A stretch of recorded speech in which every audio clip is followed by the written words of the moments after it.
Welkom by hierdie ontdekkingstog saam met ons. Vandag kyk ons na 'n hoekie van Tokio wat jy dalk nie sommer in die reisgidse sal kry nie. Nee, definitief nie die gewone plekke nie. Presies. Ons is in die ou Mikawashima distrik, deel van die Arakawa wijk, en jy het 'n hele klomp bronne hiernatoe gebring, gidse, artikels, selfs staptoernotas. Ja, die idee is om so bietjie dieper te delf. Ons wil verby die gewone toeriste dinge kyk en die laag van geskiedenis hier ontbloot. Van groentetuin vir ou Edo tot industriële spulpunt en alles tussenin, né? Presies. Dis 'n plek met baie stories. Goed, kom ons spring sommer weg met die naam, Mikawashima. Die bronne sê daar's 'n paar teorieë. Ja, wel, die een wat seker die meeste sin maak hou verband met die geografie. Kyk, Mikawashima beteken basies 3 riviere eiland. OK, so dit was letterlik 'n eiland. Min of meer, dit was omring deur die Nakagawa, die Furitonagawa en die Arakashima se ou loop. 'n Laag gebied, so ja, dit het maklik oorstroom. Maak sin. Maar daar's ook ander, meer kleurvolle stories. Ja, daar's een oor 'n ou samurai-digter, Kido Mikawa no Kami.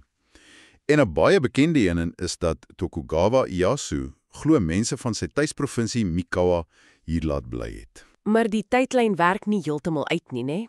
Nee, die bronne wys die naam Mikawashima verskyn al in dokumente voor Ieyasu se tyd. So die rivierteorie bly maar die sterkste. Dis interessant hoe die naam toe later amper verdwyn het. Na die oorlog is dit meestal net Arakawa genoem. Korrek. Die ou dorp Mikawashima is al in 1932 deel van Tokio gemaak. Toe na die oorlog het hulle baie buurtname gestandardiseer. Vandag, wel, jy hoor dit by die treinstasies, Mikawashima en Shin Mikawashima. En party winkels hou die naam nog aan die lewe. Goed. Nou, voor die treine en fabrieke, die Edo-tyd. Dit was Edo se spens, amper. Ja, 'n baie belangrike landbougebied. En hulle was beroemd vir Mikashimana. Daai spesifieke groente? Presies, 'n soort blaargroente, amper soos 'n raap. 'n Stapelvoedsel, veral in die winter. Dit was glo so gesog dat die shogun dit geëet het as hy hier kom jag het. Sjoe, die shogun se groente. Ja, tydens daai Tsuru Onari besoeke. Dit was die ding voor Chinese kool of haksai in die Meiji-tyd gewild geraak het. En hierdie Mikashimana, dit het amper uitgesterf. Amper, maar gelukkig het samurai van Sendai dit saamgevat huis toe. Hulle moes mos tyd in Edo spandeer. O ja, daai Sankin-Kotai-stelsel. Jep, en in Sendai het dit oorleef as bashona. Eers onlangs het hulle die link weer gemaak en nou probeer hulle dit weer hier kweek. Nogal oulik. Dis 'n lekker storie. Hulle het ook edamame gekweek, né? Mikashimana edamame. Dis reg, maar toe kom die Meiji-restaurasie, modernisering. En die landbou moes plek maak. Ja, Tokio het begin industrialiseer. En die stad wou sekere industrieë, die wat ryk of raas, uit die middestad hê. En Mikawashima was die ideale plek. Rivier, treinstasie wat in 1905 oopgemaak het. Presies. Dit word toe 'n sentrum vir dinge soos leerloeiery, veral varkleer, en later tekstiele, papiergrondstowwe. Maar dis nie al nie. Dit het ook die fasiliteite gekry wat niemand anders wou hê nie. Net so. Slagplase, kunsmis- en oliefabrieke, die groot Magia krematorium en baie belangrik, Japan se heel eerste moderne rioolsuiweringsaanleg, die Mikawashima Water Reclamation Center van 1922. Daai rooi baksteengebou waarvan die bronne praat, dis nog daar. Ja, die ou pompstasie, dis nou 'n nasionale kultuurbate. Daar was selfs 'n fabriek wat nageboortes verwerk het, 'n ENA-fabriek. Al daai noodsaaklike maar onsigbare werk. En hierdie konsentrasie van, kom ons sê maar onaangename industrieë, dit het 'n groot rol gespeel in wie hier kom woon het, veral die Koreaanse gemeenskap. Absoluut. En dis 'n belangrike punt. Mikawashima se Koreaanse buurt is anders as Shin-Okubo. Dis ouer, dit het begin voor die Tweede Wêreldoorlog. Hoekom juis hier? Wel, hier was werk, in daai industrieë wat ander dalk vermy het. Baie immigrante, veral van Jeju-eiland af, het hier werk gekry in die leer- en vleisbedryf. So het 'n gemeenskap organies gegroei. Meer gevestig, minder toeristies. Fascinerend. Die gebied se geskiedenis is ook gekenmerk deur groot gebeure.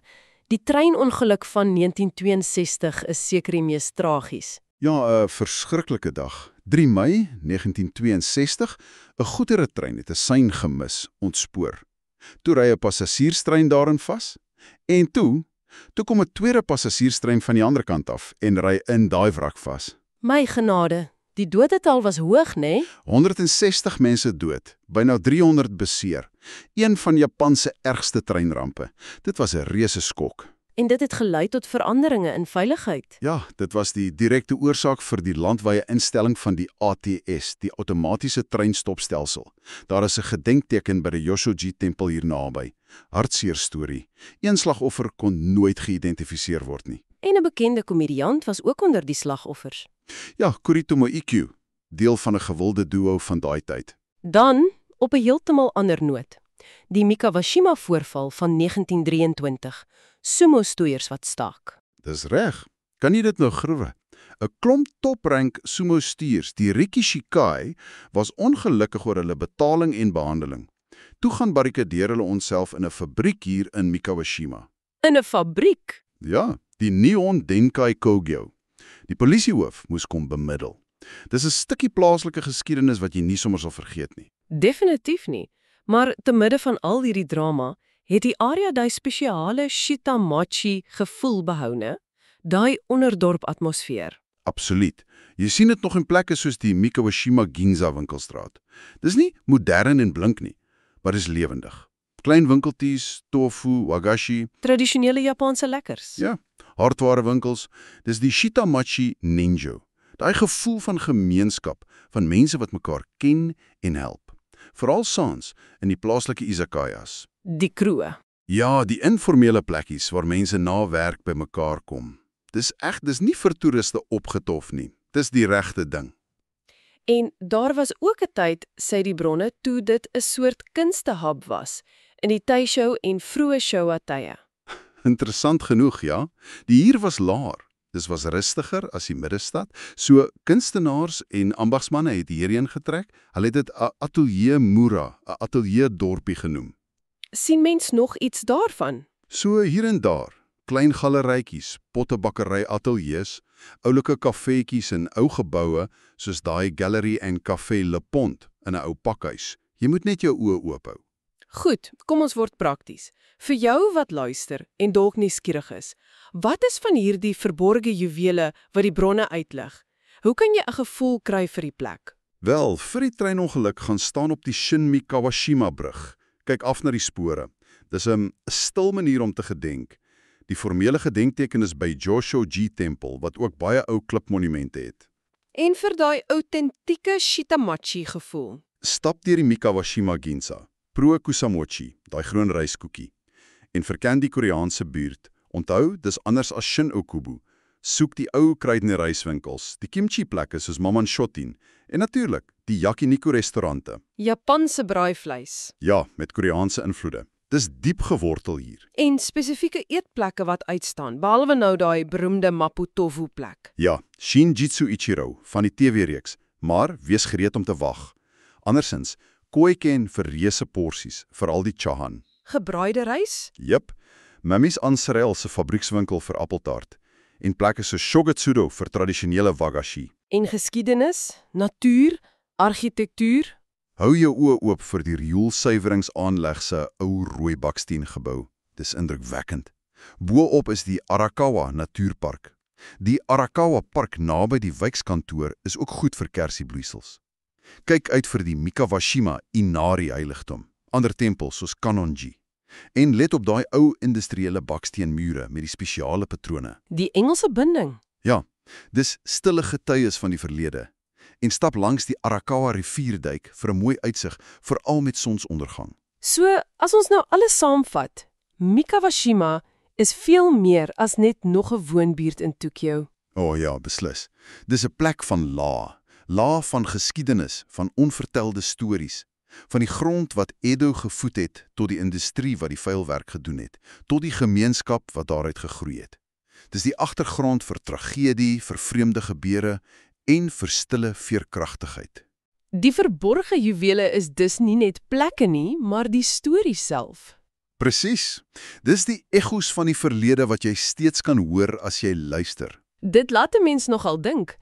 Hoe verander jou siening van 'n reuse stad soos Tokio as jy die stories van sy enginekamers begin verstaan? Die plekke wat alles laat werk het, maar selde in die kollig was. Dis 'n goeie vraag. Iets om oor te pyns, veral as jy dalk self eendag hierdie strate verken. Dankie dat jy hierdie dieper duik saam met ons gedoen het.